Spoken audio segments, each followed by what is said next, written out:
आदित्य ठाकरेंनी भाजपवर निशाणा साधलाय आणि त्यांनी काय ट्विट केले आपण पाहूया।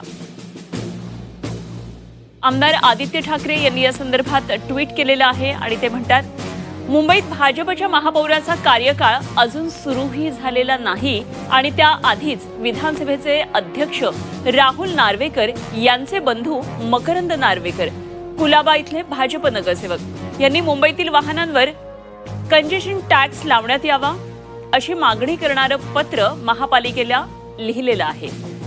मुंबईचं काहीही भलं न करता मुंबईला आणि मुंबईकरांना फक्त लुटायचं हीच भाजपची वृत्ती आहे।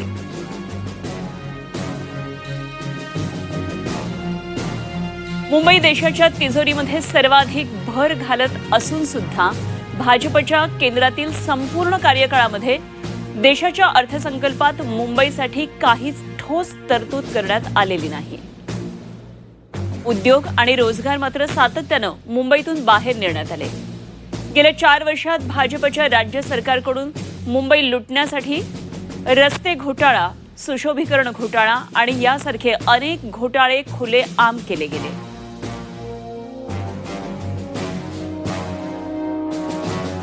आदित्य ठाकरे पुढे म्हणतात, आणि तरी देखील हा लोकांनी निवडून दिलेला लोकप्रतिनिधी त्याच कष्टकरी मुंबईकरांकडून अजून पैसे उकळण्याची मागणी करण्याचं धाडस करतो।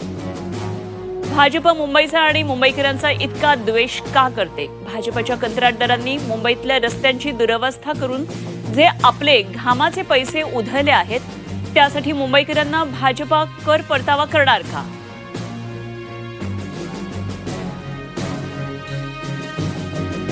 भाजपनं खासगी बस कंपन्यांना फायदा होण्यासाठी बेस्ट बसेसमध्ये जी कपात केली, त्यासाठी भाजप कर परतावा करणार का?